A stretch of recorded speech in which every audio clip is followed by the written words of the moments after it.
Hello everyone, and welcome back to the third lecture of the Strategic Learning Wireless Networks course. We are now at the second part of reinforcement learning. So hopefully by now you are able to understand the reason why we started looking at game theory and its equilibria, Nash, correlated equilibria, course correlated equilibria, and then we moved on to the algorithms that allow us to reach these equilibria, right? So we looked at best response dynamics, fictitious play, and many others, right? So I typically start with a quiz, but since this is now a virtual, I will just walk you through questions that will help you clarify some of the uncertainties you may have until today.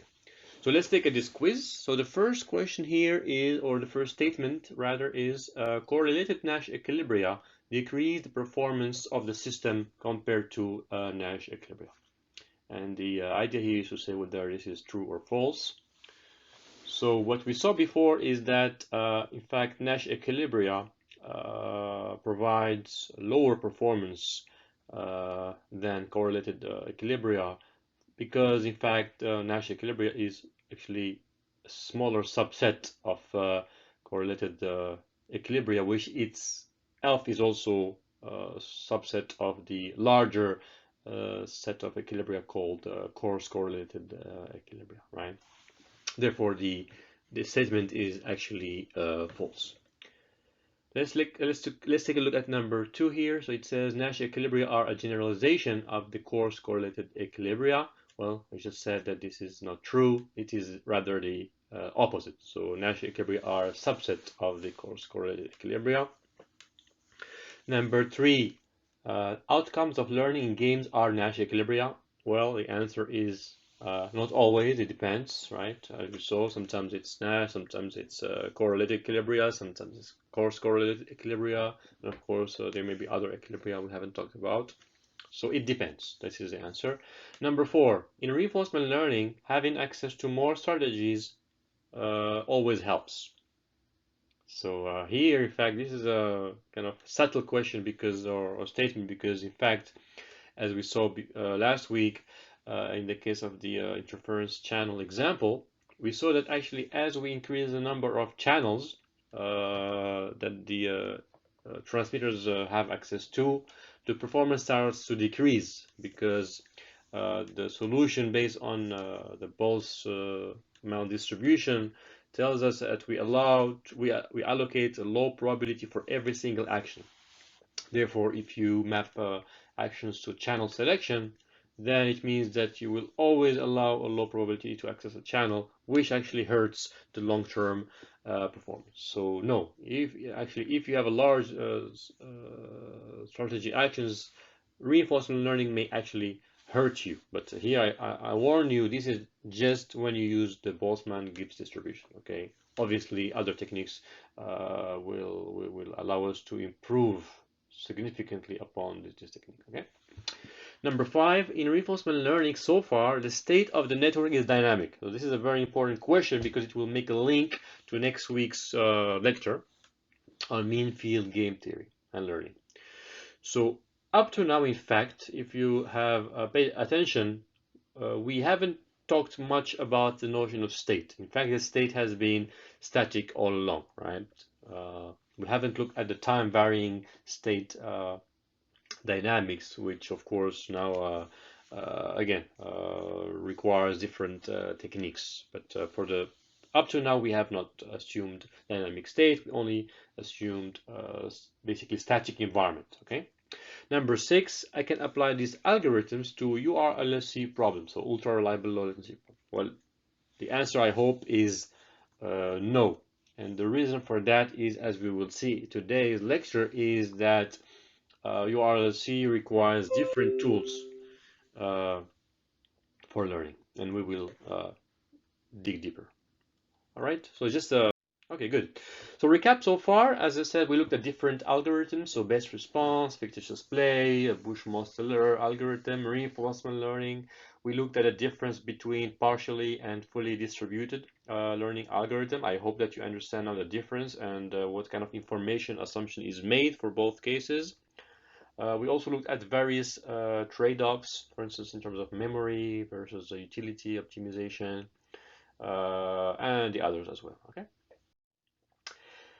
One slide to basically recap what we saw last week, and this is something we will also use this week, is essentially how would you formulate this coupled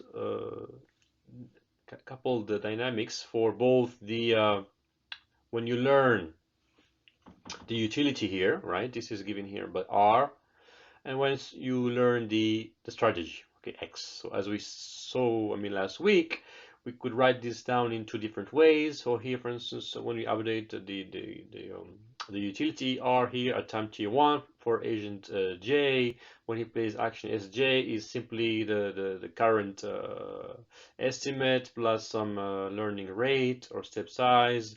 And then this means that actually he plays this action or strategy, and this is essentially the reward or the instantaneous feedback you get when you play this action minus the previous estimate. Okay, so very simple utility estimation equation, and for this the same thing for the strategy update. Okay, so here we have a deterministic selection here. This is why you have the one.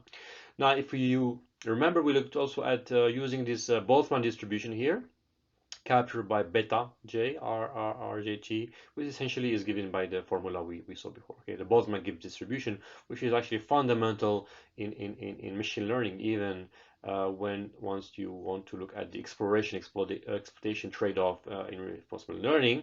And we saw that actually this is a function of two important things. So one is the temperature parameter, which plays a role of exploration. And of course, this is the utility estimate, okay, of when you play action Sj. So essentially, this is a vector, right, of strategies Sj. Okay, so please remember this. Okay, we'll come back to it. So now what I will do actually is I will revisit what we did last week, but now we will, in light of, or rather through the lens of examples. Okay, and this is about learning how to self-organize in the context of femtocell networks. But here you have to bear in mind that this is, of course, something you can generalize to any type of distributed settings. We have base stations, users who wants to, assign their powers at a given frequency at a given power level, or you can use it to learn, I don't know, for example, when do you hand over a user from one set to another. I mean, this is a fairly general framework, okay? So maybe a recap for those who don't know what's small cell networks. So small cell networks, typically are used for increasing the coverage and capacity, and also to offload the traffic from the macro cell to the smaller cell. So small cells include the femtocells, picocells, microcells, Wi-Fi as well. So essentially, small footprint transmission. And what we need to deal here essentially is, once we have this notion of code channel intercell interference, that is similar small cells use the same frequency band to transmit, right? And this gives rise to, of course, interference. Therefore, we would need to find solutions which are distributed ideally. That is, that small cells on their own figure out which power allocation to use and on which frequency they should transmit. Okay. And of course, this is a kind of old problem, but still relevant even in the 5G and beyond era. And of course, there is a lot of literature on the topic, in the power control, fractional frequency reuse, sub-frequency reuse, semi-centralized approaches, and so on and so forth. But for our goal here, we want to focus on fully distributed, robust reinforcement learning techniques, right, based on local information. So here we will not assume that there is a centralized entity that helps us solve the problem, but essentially totally distributed, relying only on what the user will get as a feedback, okay, from the base station, and without information exchange. Okay, So in other words, yeah, the small cells do not know the actions taken by any other small cell, and we focus on the downlink, no cooperation, and we do not cheat in the sense that we don't say, okay, we have a carrier aggregation here, so I can just aggregate carriers and then I just solve the problem. Here we have really we have one carrier, one component carrier, and we want to share it in a totally distributed manner. All right. So we are in a totally distributed setting, right? So what we will need to do essentially is that every small cell needs to estimate its long-term utility, right, based on feedback. And this feedback will be obviously seen at the user because we are in the downlink. And then the small cell base station will choose the most appropriate frequency band and power level. These are basically our actions here, right? So what frequency I choose and what power level I will use to transmit on that frequency, okay? Based on the accumulated knowledge over time, okay? And we will see what we mean by that. We are essentially going to be in this exploitation paradigm or trade-off, because now the small cell at every time t will need to decide whether it will keep, based on the accumulated knowledge, to keep choosing the same action, or it will every now and then randomize and choose different strategies, which actually will give it a better payoff. Okay, this is essentially what we mean here by exploitation trade-off.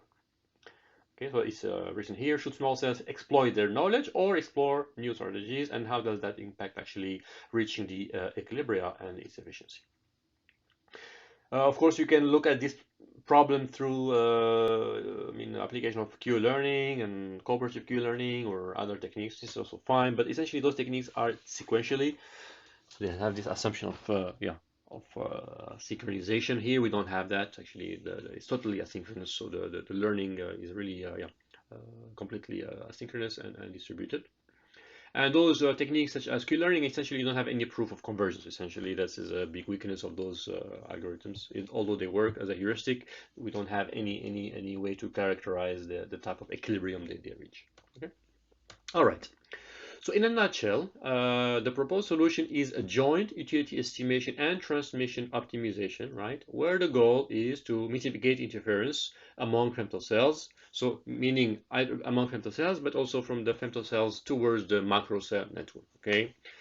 And since we will be applying the framework of reinforcement learning here, we will need two learning processes, right? Carried out simultaneously, one for estimating the utility and the other one is for estimating the strategy. Okay, and we will focus on two cases. The first case is this no coupling or correlation free, essentially where there is no implicit coordination among femtocells. And then in the latter case, we will look at the case where there is actually correlation and implicit coordination. And you'll see here, this is where we will make use of what we learned last week for correlated equilibria. All right, so let us start first with the system model. So we have one macro cell operating on a set of S frequency bands, and we assume that we have K closed access femtocells, but you can think of them as K base stations if you want. We ensure a minimum SINR requirement for each macro cell user. So we write down the SINR, signal to interference and noise ratio of the macro user. This is very simple, right? No need to go through the details here. Likewise, we write down the signal to noise interference and noise ratio of the femtocell user. So here you can, the difference here, you can see the interference coming from the neighboring femtocells and then the macro cell, whereas for the macro cell user, interference is coming from the femtocells. Now, each base station can use any of the available frequency bands to serve its femtocell users, okay? And it has to, of course, respect this cross-tier interference temperature or constraint set by the macro cell, okay? Pk max will be the maximum transmit power of the femtocell K, and Pkt will be the power allocation vector of the femtocell K at time t. Some more notation here. PSKT is the power level that is used by femtocell K at time t over subband S. Okay, so this please remember. And then we assume here that we have L discrete power levels, okay, which is basically going to be the action set of each player. Okay, so remember we have L discrete power levels, and we have S subbands, okay? And then you have a number of agents, and now the goal will be to learn when to transmit on those bands, okay? Very good. And the goal is every femtocell wants to maximize its long-term transmission rate. Okay, so let us pose this as a game first of all. So the cross-tier interference management problem will be modeled as a non-cooperative game in strategic form. So by now you're very familiar with how we write down a game in strategic form, right? The set of players, set of actions, and the set of utilities. Okay, so what are the players? The players are the femtocell base stations, the actions. So for each base station K, the set of action will be the power allocation vector here, denoted by AK, which essentially is written here. So this is QK LSK here. This just means the power level used by agent K. Okay, this is the power level L over subband S. This is written here just to say that actually sometimes there is no transmission essentially. Okay. The utility can be the transmission rate, it could be the delay, it could be combination thereof, could be anything you want to define. So it's fairly general. And then as we saw before, the action set will be discrete, right? And we are interested in mixed strategy because we know actually that we have a number of theorems that prove at least the existence of a mixed Nash equilibrium. And we have nice set of algorithms that allow us to actually converge to this mixed, Nash equilibrium. Okay.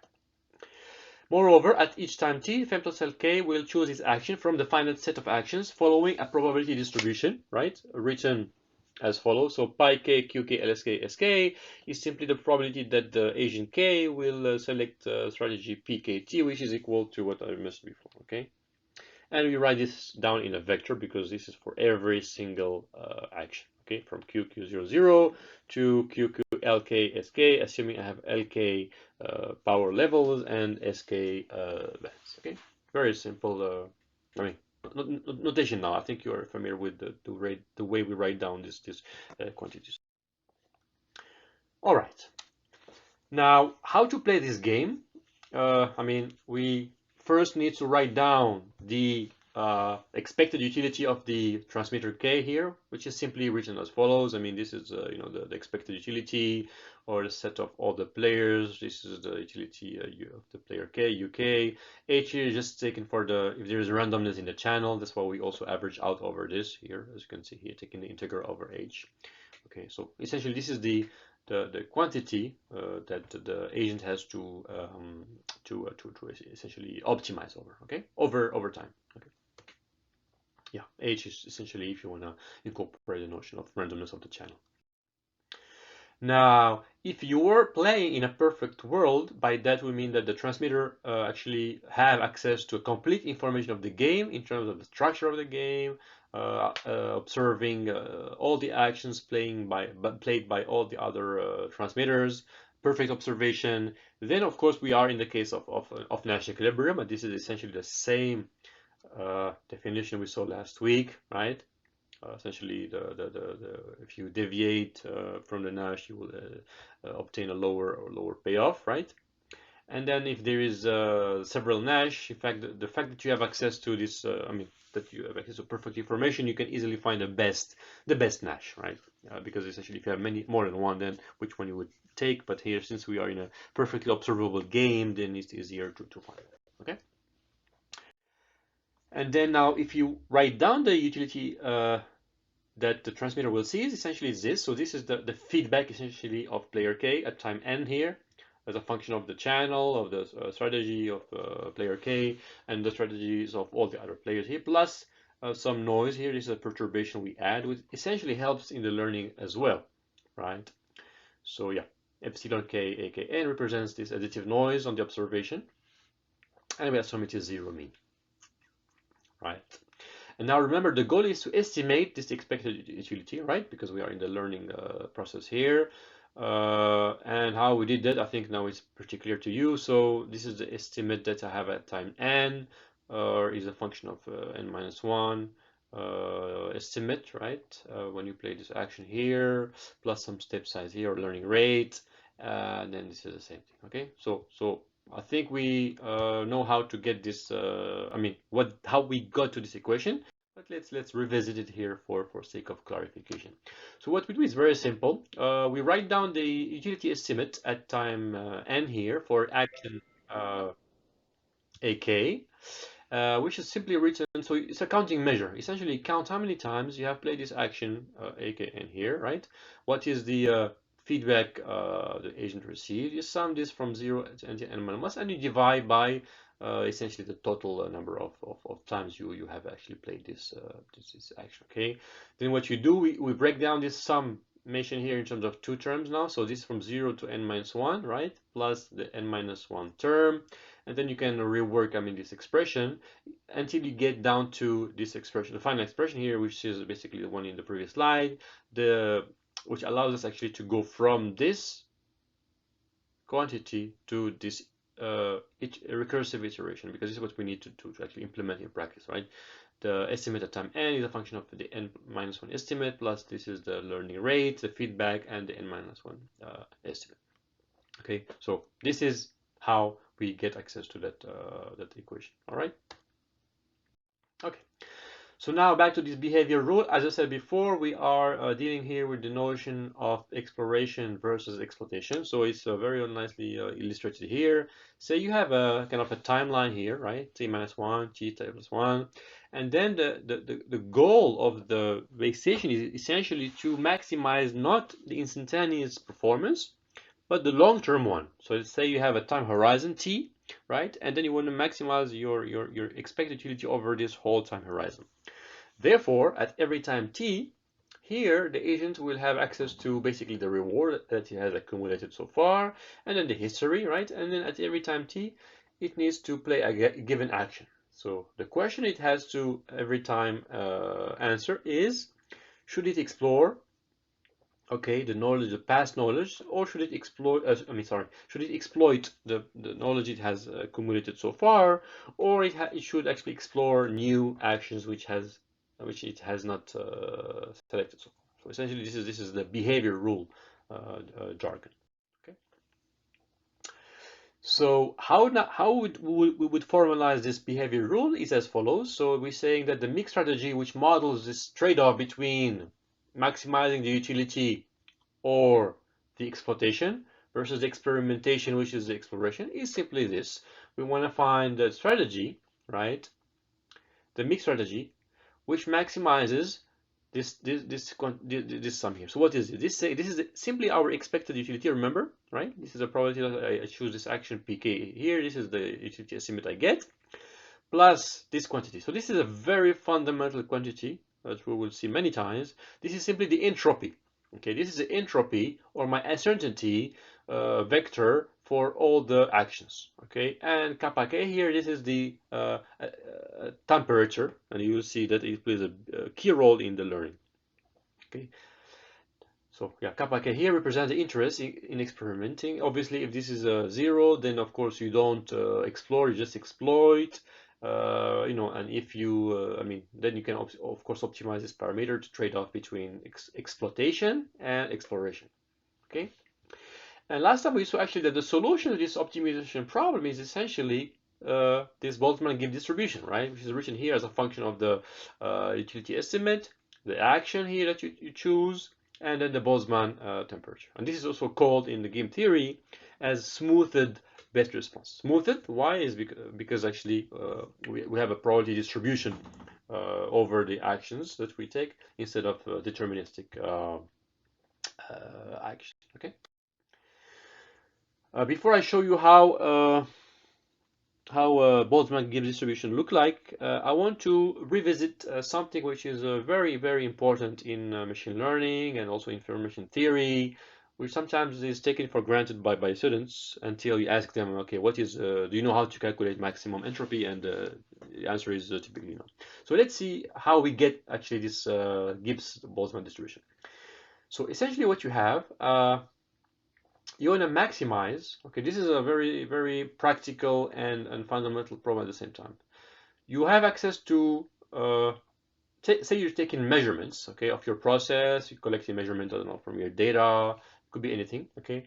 And what you want to do, this would be actually a set of constraints here. So by fixed energy, you can think of it as a set of measurement that I have collected so far.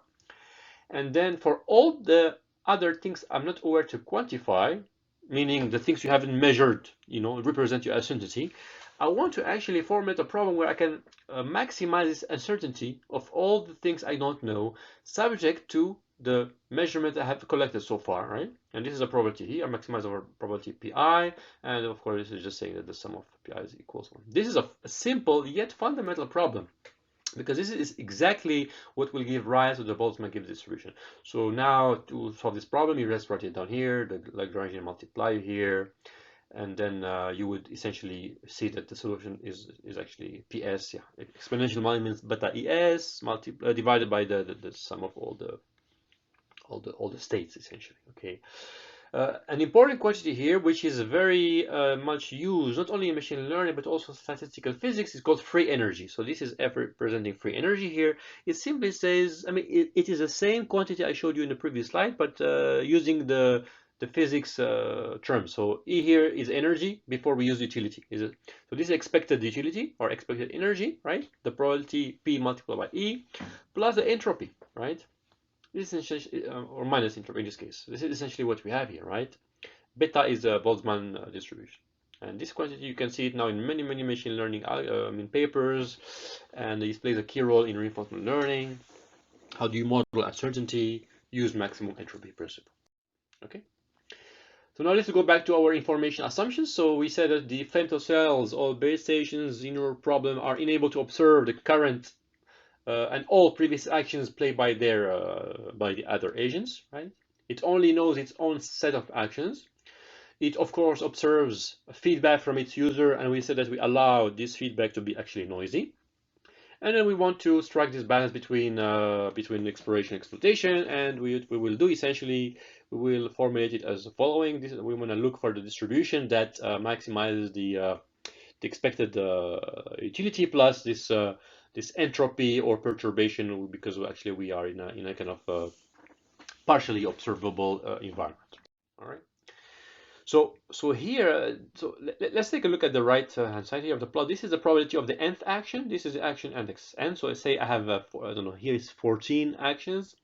And now what I will do, I will vary the Boltzmann temperature for 1, 0.1, 0.001, and see what kind of effect we have. So as you can see, for example, in the case of the green curve here, which corresponds to having a very low kappa here, you can see that this action here has a very high probability of being picked, right? It's probability 1.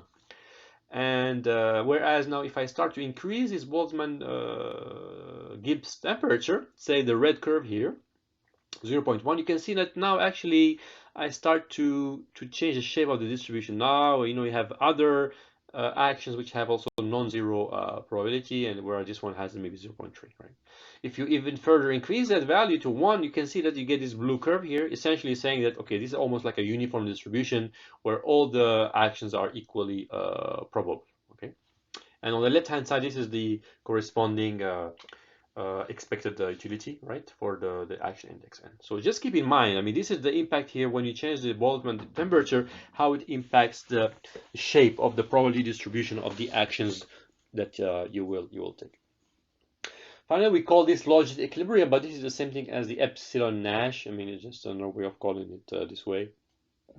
We talk about logit equilibrium, which is the epsilon Nash equilibrium. All right. So now back to the exploration versus exploitation paradigm. So we need to write down again this distribution here. So Boltzmann distribution, which is going to be the solution to the optimization problem I presented to you. So we write out the vector here. So I mean, this is now very clear to you, right? I mean, this is the Boltzmann distribution. A key point here is that this distribution actually is always positive. Okay, which means, in other words, that there will always be a non-zero probability to pick any action that you have. Okay.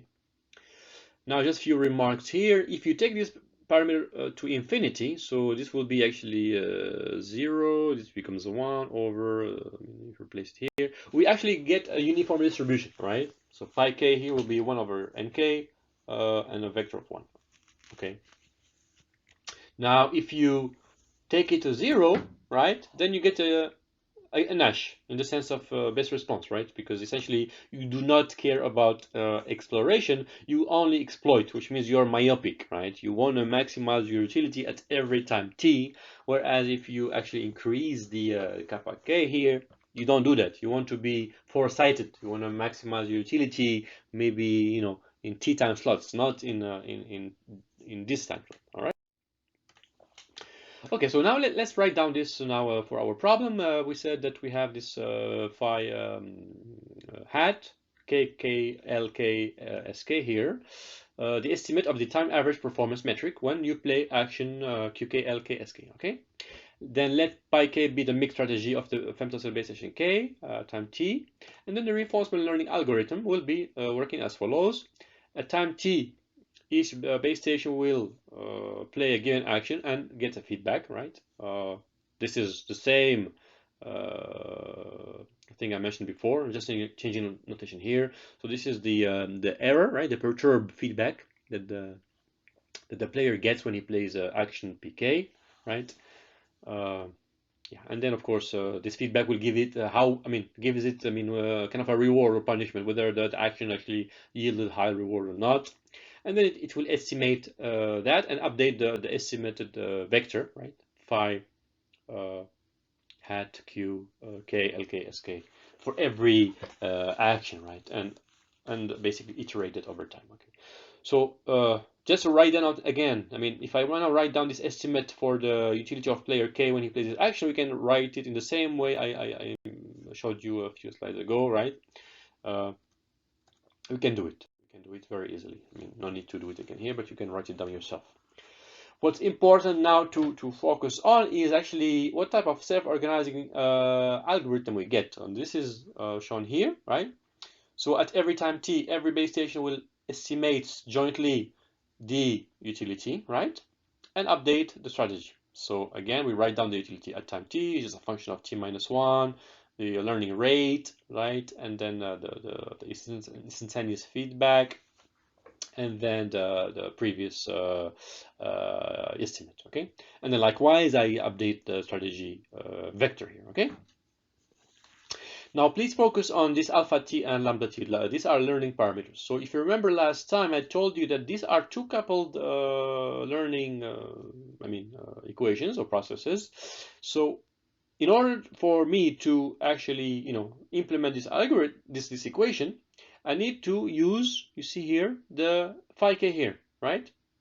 So I need to make sure that this process is kind of well fine-tuned or has been running for a while, so I can get a very good estimate of the utility, and then I plug it here and then update my strategy vector. This is essentially what we are writing here. We need to ensure that the limit of t goes to infinity, that lambda t over alpha t equals to 0. This is a key condition we need to ensure, because if we do not have it, then it means that we will not essentially converge. This is the takeaway message here, okay?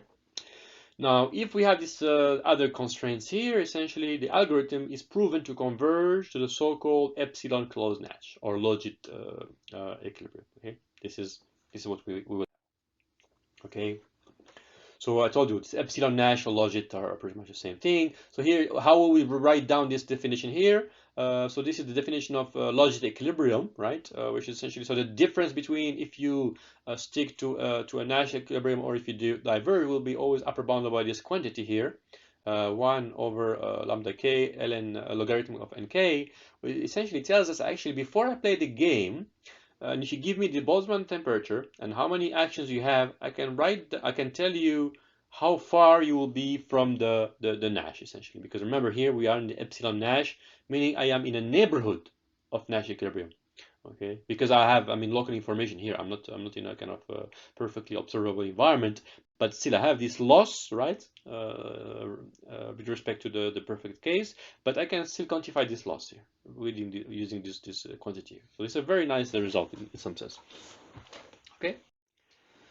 And now if you want to prove actually, for those interested in proving the convergence of this algorithm, well, we have to write it down as an ODE or ordinal differential equation, right? This is for the strategy. So this is the d over dt, right? The time difference between t plus 1 and t is going to be essentially coming down to a fixed point equation, which we can actually solve, okay? And moreover, if we have potential games, as we saw last time, we can prove that actually it converges to a single equilibrium. Okay, very good. Now, if you want to plot, for instance, I mean, how is exploitation paradigm manifest in the learning? So here, this is an example here, for instance, of a toy example. This is time. This is a mixed strategy of transmitter 1, mixed strategy of transmitter 2. I have 3 strategies, as you can see here. So the red, the green, and the blue. So what you can see here, for instance, in the beginning, so the player 1 will essentially start here, maybe with the third strategy, but over time, stop using it. Whereas, for instance, the green one, which essentially is the one that we will be selecting, right? Contrast this with the player 2. So player 2, for instance, will not play the green strategy, but he will play the red strategy. Essentially here, what it means, we are actually converging towards a orthogonal allocation, right? Because with probability 1 here, the second player will choose the red strategy here, right? Whereas the first player will play the green strategy. So we have actually kind of orthogonal allocation here, but it doesn't have to be this way, okay? Just in this toy example, all right? Very good. So let's take a look at some numerical results here. The first scenario, I have 2 macrocell users, 2 resource blocks, 8 femtocell base stations. This is the temperature this is the minimum SINR constraints for the user. This is the base station's transmit power. I have 3 transmit power level for the femtocells, and the maximum transmit power is 10 dB. Okay. And what we do in this type of learning games, we plot essentially the normalized spectral efficiency or normalized utility, right, versus time, to see how the convergence happens. So here, what I'm plotting, this is the best Nash equilibrium. This corresponds to the perfect case, so meaning that all the agents observe each other, right, in terms of actions, in terms of utility. But we are not in that case. We will be in a neighborhood of this Nash.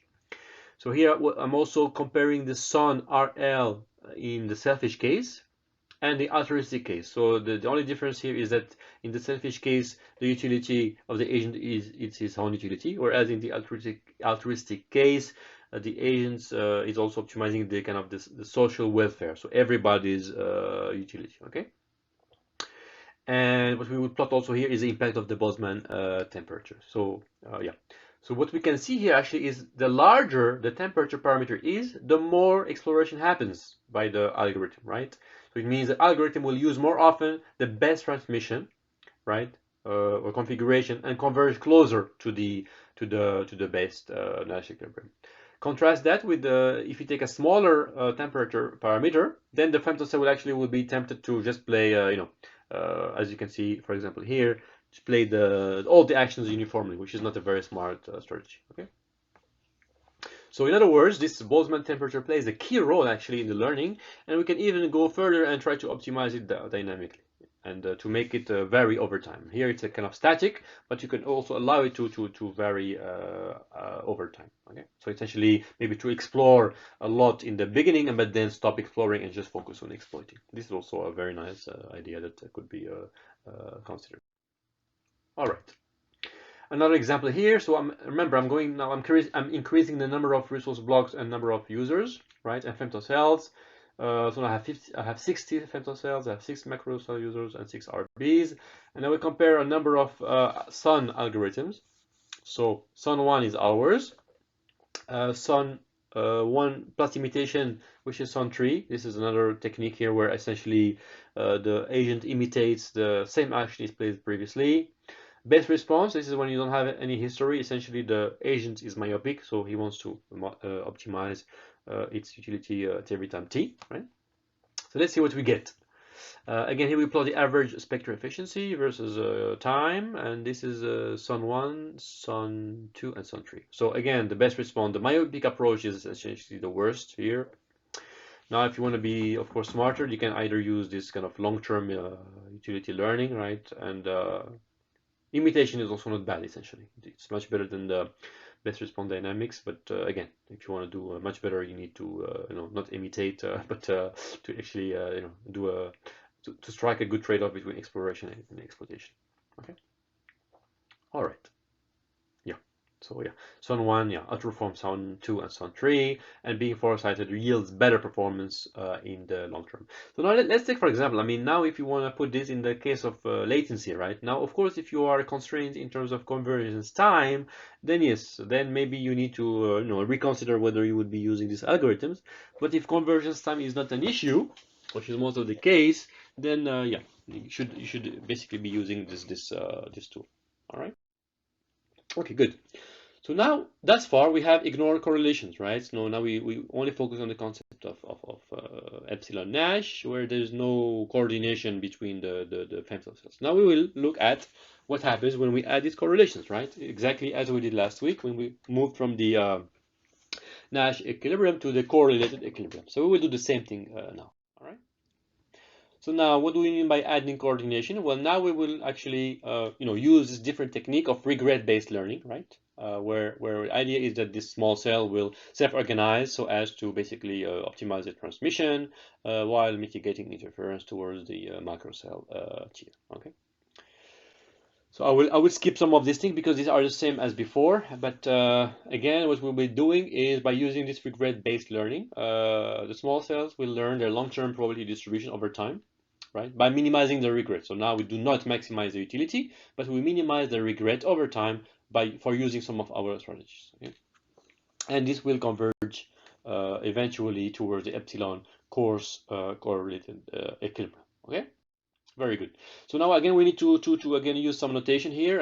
Similar as before, we model the cross-tier game as a game in strategic form, set of actions, players, and utilities. I mean, this should be now very clear to you. I will skip this actually, and maybe move to the or jump to the behavior rule here. So here we will have a different behavior rule because we are interested in minimizing the regret. So first we need to write down what is this regret that every small cell will be interested in minimizing, right? So the regret for playing action QKLS at time t will be the difference of two quantities. This is the same as before last week. This is when the utility that the player gets when it always plays this action, QK, minus when it randomizes. Essentially, every now and then change the utility. Okay. So now, if this quantity is larger than 0, it means that the player K would have obtained a higher performance by always playing this action, and vice versa. Okay. All right. So now let's move on to the regret learning process. So now I have to again write down the vector of regrets for every single action, right? And then once I have that, then of course the learning rule is very simple because now it means that this, once I have this vector, I can map that to the probability distribution vector, right? For playing action QK, which is this. It is the maximum of the regret divided by all the regrets for all the actions. Okay. Well, this is actually true if I have access to the regret. If I know exactly what the regret is, I can essentially do this. So in a perfect world, I would adopt this learning rule. However, we are not in a full information case, right? We said we are in an imperfect information where essentially the agents need to estimate their utility to learn, right? So this solution will be impractical now for us, and we will need to go beyond that. Okay. All right. So what we will show now, actually, we can modify this regret learning rule and bring in the notion of learning the regret and then learning the utility and then updating our strategies. This is exactly what we'll be doing now here, and also look at the exploitation paradigm through the lens of regret learning now. Okay. Very good. So let's see how we do that.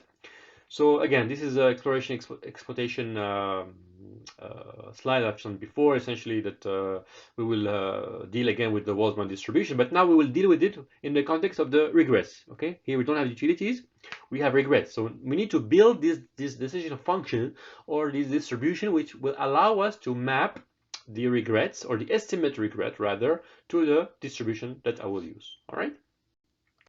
Okay, so let's do it. So again, we need to write down the estimate of the time average performance here with this phi hat. This is the mixed strategy, nothing changes here. This is a regret for playing the action QK here, and then the algorithm would proceed as follow. I'm gonna jump to it. It's much to illustrate it in a better way. So remember before we had the same equation here for utility estimation, right? And we had the optimization here, essentially to update the strategy, right? QK, LK, SK. Right. Now we add two more entries of this learning process. First, we need to estimate the regret, right? We need to estimate the regret exactly as the utility by saying that the regret estimate at time t is going to be a function of t minus 1 plus the learning rate, a function of the utility at time minus 1, okay, and minus this quantity, right? Why I'm doing this is because once I have this, essentially, so once I have the utility estimate, then I can use this, put it here, estimate my regret, and then now use this regret and use it in the Boltzmann distribution. Note that here, you see here, the Boltzmann distribution is a function of not phi hat of the regret, right? So now you understand why this has to happen kind of in parallel. And we also allow ourselves, in fact, here to have a dynamic Boltzmann temperature, which evolves over time. This is how the learning algorithm works, but we also need to add this constraint we had before, right? Essentially that the limit time goes to infinity of lambda t by nu t and alpha over lambda and epsilon over alpha have to go, to 0. Why? Is because, again, as I said before, this process has to be much faster than this one, right? In order to use this estimate here in the update of the regret equation, and likewise for the regret, this has to be faster, so I can use this estimate here in my update of the strategy. Okay, this is essentially the reason. Okay, it looks cumbersome, but essentially, yeah, we need to make sure that these couple processes converge. Therefore, we need to make sure that one process is much faster than the other. Okay, and now if we implement these steps, we can show that this decentralized algorithm will converge to the epsilon correlated equilibrium. This is essentially what we have so far. Okay, very good. So let's take a look at some examples here. This is a kind of an example we did actually in the using system level simulations, right? This is not a toy example anymore. So I have this, for example, a layout here. I have a macro cell here. These are small cells I'm going to be deploying here. There is an intersite distance of 500 meters, 5 megahertz bandwidth. We distribute or deploy 20 small cells per macro cell, 1 user per femtocell, and then 12 macrocells per sector, right? And we want to compare now a lot of algorithms. In fact, we want to compare to the reuse one, meaning that the small cells will transmit all on the same frequency. Reuse tree when we partition the frequency in tree, or the spectrum in tree, and you just reuse one of it. The sun RL that we showed last week, which is this one here in purple, and the regret learning, okay? And we plot the average femtocell spectral efficiency in bits per second per hertz as a function of the femtocell density in percentage. So as we can see essentially that first, as you increase the number of density of femtocell, of course the average spectral efficiency will start to decrease, which is expected, but this is happening for all the algorithms. But what is interesting from a learning standpoint is essentially that I have a 2x increase when I go from reuse one to our algorithm here, okay, the regret based. Okay, moreover, the regret based is actually outperforming the purple one, which is the sun RL. Essentially, when I use Nash, okay, I don't. So sorry, when I use utility maximization. Here I'm using regret learning or regret minimization. Here I am using utility maximization. Okay, so I have actually a significant gain here comparing both approaches. Now, if you want to plot the cumulative distribution function of the SINR, as you can see here, so this is the reuse one curve, and what we're getting is something much better in terms of SINR. This is for the regret based, this is for the sun RL, and this is for the sun. Okay, so larger gains can be achieved with implicit coordination. Remember here, this is not a centralized setting. This is a completely distributed setting, but still I can leverage this implicit coordination between femtocells using the notion of regret learning. Okay. And finally, yeah, reuse one yields high interference. So of course, as you increase the network density. Very good. And of course, you can take this further. Apply it in many settings where learning is important. So we did it in some applications. This is one in the context of drones, or so we use this learning-based technique for coexistence of drones and Wi-Fi access point here. So yeah, I have the. So this is essentially what we did here. You have a number of drones here, right? These are the users. This is the action form, the terrestrial terrestrial base station here, and we had to make sure that the drones do not cause interference towards the Wi-Fi access point, right? Very simple, very simple problem. Okay, so you can also formalize this as a strategic game, and this is a set of action, a set of players, strategy space, utility of the player I, and yes, this is of course a non-cooperative game here. And yeah, then you can write down the average cell throughput for the ETH drone when it transmits with one duty cycle here. Essentially just Shannon rate, basically, divided by the duty cycle. And the action space here, yeah, essentially is a drone transmits 20% of the time, 40% of the time, 60% of the time, and 80% of the time. This is the strategy set. Just to compare here, what we compared basically for different traffic arrivals, the capacity that we get versus our approach here based on regret learning. This is Q learning and some other baselines. So you can see here the regret-based learning outperforms all the other baselines in terms of capacity. Again, why? Because it leverages this implicit coordination between the agents. Another very famous work, actually, which is about this integration of LTE and Wi-Fi, called also inter-RAT offloading. So here the idea is that you have a small cell base station which actually transmits simultaneously on LTE and Wi-Fi, and the idea is that the small cell needs to learn when to offload the traffic from the LTE to the Wi-Fi. So you could do it in many ways. You could do it in a static way, for instance, when you reach a threshold, or you could do it, for instance, in a more smarter manner, for instance, yeah, using learning, right? So how would you do that? Well, you would use maybe regret learning, right? You would cast this as a cross-system game and ask the small cell to estimate its utility over time, right? And then yeah, it will essentially schedule the user and offload it to either LTE or so that's what we did actually. And if you plot the result, this is what you get, something very interesting. So this is the ergodic transmission rate versus the time over time, essentially. This is the standard learning here. This is actually the SUN RL, right? And this is ours based on regret learning. And you can see here not only that we get a big gain in terms of rate, but also actually that if you use the standard learning, in the case of LTE Wi-Fi, you have these oscillations, which actually are not very good, because it means you are ping-ponging between LTE Wi-Fi. You go to LTE, you go back to Wi-Fi. You go to LTE, you go back to Wi-Fi. So this is not very desirable for many reasons, not only performance, but also overhead and so on and so forth, right? Whereas if you use the regret learning, look at the type of performance you get, much higher with no oscillations. Okay, very good. Okay, so approaching the end of the lecture today, so now we'll switch gear a little bit and put in perspective what we learned so far.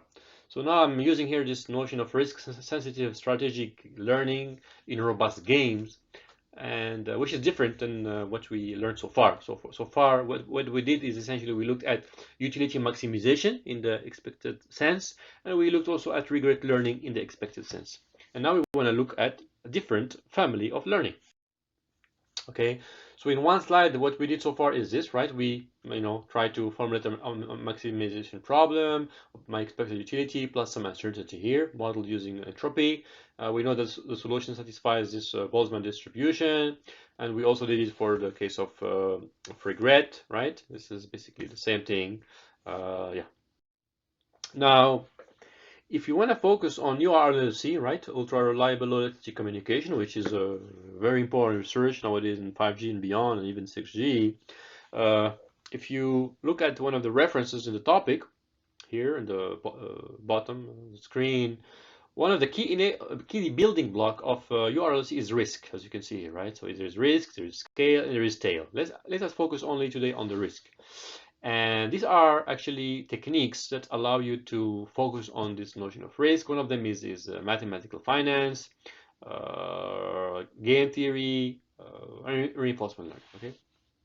So why I'm bringing this today is essentially because if you want to focus now on learning in settings where you are constrained by latency and reliability, you need to use a different technique, which is shown in this slide, which is referred to as risk sensitive RL. It's a very nice and powerful technique because now look what we are doing in contrast to the previous learning. So in the previous learning paradigm, we essentially maximized over the set of strategies of my U tilde Waj in manager. Okay, so we didn't have this exponential here and this logarithm.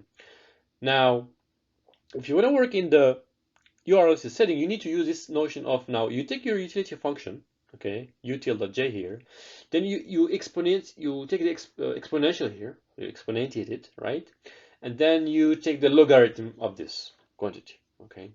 Here, these are expectation taken over the environment. This could be your channel, it could be anything else. This is a strategy, right? And these are the actions, okay? And contrast this again with this. This is the utility function in non-URLC, okay? It's just a maximization over expectation of Wx and the utility.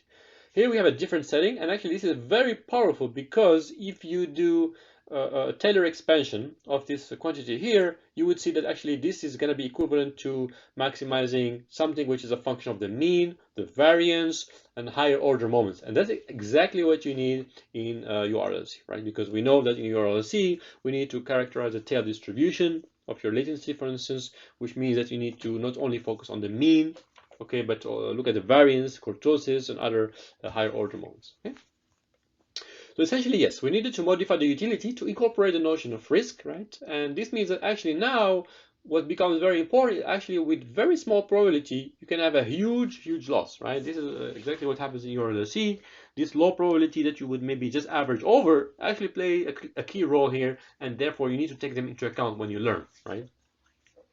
Now, once you write down this equation here, I mean, this optimization problem, then of course, in order to deal with the logarithm and then the exponential, then you just actually do a Taylor approximation here, and then you can actually write down exactly as we did before the utility estimate of the utility here. It's a function of the strategy xi as a function of the learning rate, and now instead of having as before directly the feedback here, you have to of course take the exponential of it, right?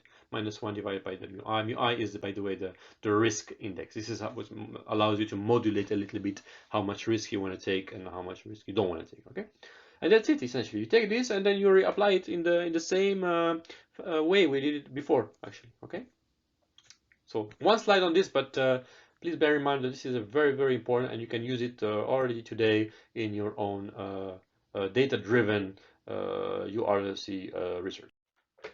So let us take a look at one example to illustrate the application of risk-sensitive learning. So this is a millimeter wave transmission, where we consider that a small cell base station is operating at high frequency band. So in this case, it was 28 gigahertz, but this could be even higher. And we all know that transmission in the millimeter wave, actually the channel is very sensitive and susceptible to blockage, right? So once there is a blockage, you don't have your line of sight transmission that basically ends up hurting your performance. So the problem we pose ourselves here is, how does each small cell base station optimize its own transmit beam width and transmit power in a totally distributed manner? So there is no centralized entity here to help us solve the problem. Every base station on its own needs to needs to solve this problem of transmit power and beam width. All right. So as we have done earlier for other problems, we will model this as a risk-sensitive learning problem, where the goal is to maximize the mean while mitigating the variance, right? So this falls under the mean variance risk-sensitive learning, which is basically a special case of risk-sensitive learning. So here the idea, you write down your utility function, so denoted here by UB, which is essentially what we introduced before, 1 over mu b logarithmic expectation exponential of mu b and some rate here. So RB here denotes the rate of the user at time t for the user associated to a base station B. Okay, so you just a plug and play expression here, and then you could do as I said before, you can do a Taylor expansion here. And you would get actually that u bar b equals to the mean, right, plus mu b over 2 multiplied by the variance of this quantity plus some other terms of order of mu b square. Okay. So essentially here we essentially transform this kind of complicated looking expression, right, towards basically just maximizing the mean and the variance. Okay. So in terms of baseline here, we consider the classical learning, essentially the utility maximization framework. Essentially, we're relying on averages, so the average utility as your objective function. And another baseline here referred to as transmit bandwidth with a fixed maximum transmit power. And you can consider, of course, other baselines. Here, the idea was just to validate this risk-sensitive learning versus the average-based learning. So what you can see on the left, here we're plotting the reliability versus the number of small cells that you deploy per square kilometer. And you can see actually that, so the blue curve refers to risk-sensitive learning, right, which performs better than the classical learning, time average utility, as well as the other baseline when you have fixed beam width and transmit power. All right. And then on the right hand side here, we plot the x-axis. This is the reliability, so the probability that the user terminal will get a rate larger than R0, right? And as you can see also here, you also provide better reliability in terms of rate when you use the risk-sensitive learning. Essentially, because you're taking into account the not only the mean but also the variance of the objective function. All right. And now, so mean variance, as I just touched upon in the previous slide, there is another framework on its own called mean variance RL, actually, which was pioneered by Markowitz within the context of financial mathematics or mathematical finance, where the idea here is you optimize the trade-off between the mean or expected return, right, and the risk of the portfolio. So the risk here is synonymous with variance. Okay. And the problem here is to minimize the variance, right, of your utility subject to the mean constraint. So essentially, yeah, I mean, it's minimizing the risk under while ensuring at least kind of average utility, right? So how would we do now? How will we go about this in practice? Well, we need to estimate two things, right? We need to estimate the mean and the variance of the utility before we can apply reinforcement learning. And this is what is shown here at the bottom of the slide. So first, v hat jt, this is the variance of the player j at time t, right? And then the second equation here is just how do you write down the estimate at time t plus 1 as a function of the estimate at time t plus the variance and the learning rate here. Okay, the same expression as we've seen now during this course. Okay. So you could also use this kind of learning to solve problems where you are LLC and see what kind of performance you get. I mean, again, this is a kind of a general framework. You can apply it anywhere you are interested in looking at beyond maximizing your average performance, but ensuring more reliability. So yeah, this is one possible thing. Now, there are of course other approaches in reinforcement learning. So let us just overview a few of these other techniques that you may come across, and understand the difference with what we have seen so far. So there is what we call the value-based reinforcement learning, policy-based reinforcement learning, and model-based reinforcement learning, right? So for the first one, namely value-based reinforcement learning, here the goal is to estimate the optimal value function, right? So in other words, what is the maximum value that will be achieved by a given policy, right? The second one is policy-based RL. Here, the idea we don't look for the value, but we focus on finding the optimal policy, right? So in other words, the policy achieving the maximum future reward. And finally, there is also the model-based RL, where the idea here is that actually you model the environment. Unlike value-based and policy-based, which are kind of model-free RL approaches, here we are in the context of model-based RL, where the agent needs to build a model of the environment and then use it to plan and reason. Okay, so this is more difficult to do in practice, but of course, if you want to reach a human level intelligence, the current research is actually focusing on how to combine both model-based, right, and model-free approaches, right? So in this kind of reinforcement learning family, again, we will find a very familiar concept. So here, the agent will be composed of, I mean, every agent will have a policy, right, which uses behaviors, which maps state to actions. And then we talk about policy, so deterministic policy versus stochastic policy. So, I mean, as we did before, deterministic policy means a probability of 1 versus a stochastic one, which is kind of a probabilistic policy. And then the value function here, it tells us how good is each state or action that the agent is or takes an action for. There is also the notion of Q value, which is basically allows us to calculate the expected total reward that the agent sees. So for instance, as expressed here, the Q value when the agent is at state S and takes action A, right, will be basically the expected total reward from t plus 1, essentially, when he gets the immediate reward, plus the future discounted reward that he gets. So lambda here, gamma here captured the discount factor, right? So you have a gamma RT plus 2, a gamma square RT plus 3, and so on and so forth, okay?